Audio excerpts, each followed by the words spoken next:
scene, can you start to read through? You've each got a copy for your particular scene. You also don't have enough people for all the characters in the scene, so you may have to play 2 or 3 times. Hello and welcome to Scottish Books Trust's Shared Reading in Action video. In this video we'll look at a case study of shared reading taking place in Dalry Primary School, in which drama practitioner Pam Mortdale helps Primary 7 pupils to present the book When the Rains Come by Tom Pow to an audience of Primary 2 pupils.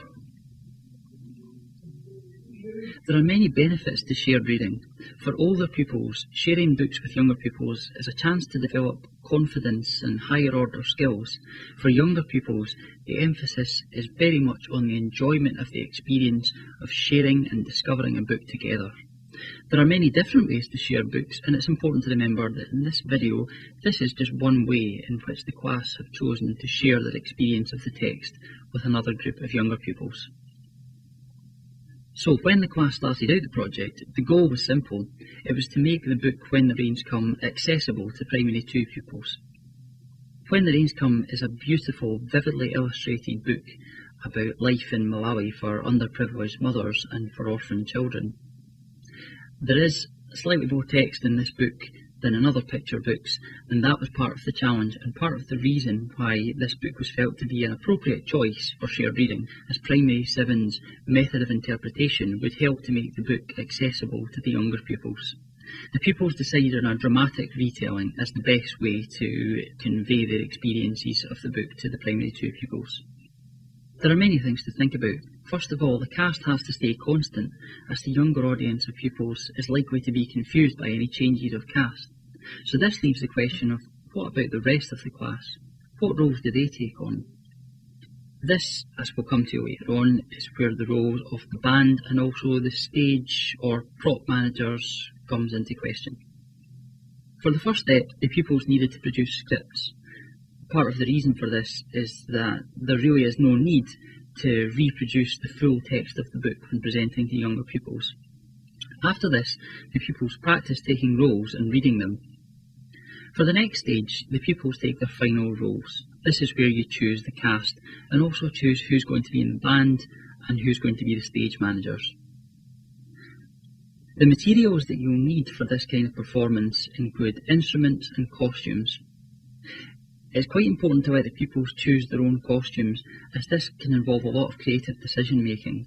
With a limited array of costumes available, pupils can become creative. In this case, there were a lot of animal characters in the books, so pupils had to choose costumes which they felt best represented those animals. The band also needs to choose its instruments. Again, there's an element of creative decision making in here because there are a lot of noises to convey from the When the Rains Come book. And with the limited range of instruments available, the pupils had to choose the instruments that they felt best conveyed the idea of thunder, rain, and other natural noises. It was hard to believe, but it was true. Tortoise with his stamping had brought forth water.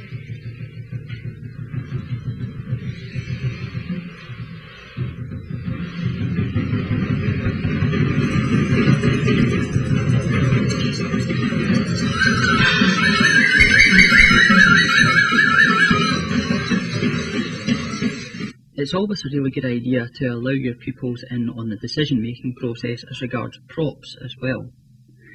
In this particular book, there were a number of objects which the pupils needed to represent on stage. For example, a lemon tree and a bicycle, and the pupils needed to be creative in deciding what materials were available to them and how they would use them to represent the objects in the book. The next stage is simply to rehearse. The reading skills of the members of the band and stage management team are particularly tested during the rehearsals and performance, as they have to listen for cues for when to come in with their instruments and for when to take props off the stage and provide new ones. After this, the final stage is to perform. Older pupils will welcome the chance to meet and greet the younger ones and put on the performance. All in all, creativity is really well developed, as pupils have to make critical choices with the materials available to them. The pupils' editing skills are really tested as well, as they decide which parts of the book should be included in the script and which parts should be left out. Their reading skills are actively engaged, as they have to follow the text and not let the side down, being able to come in exactly when they're supposed to come in. It's important to remember that there are many different ways to share books, and this is just one example. For instance, older pupils and younger pupils could annotate text together. Older pupils could help the younger ones to retell the story. They could make a story map together. Older pupils could be encouraged to develop questioning strategies to help younger readers make sense of the text. There are many different examples, but we hope this video has given you a foot in the door and will encourage you to take forward shared reading in your school.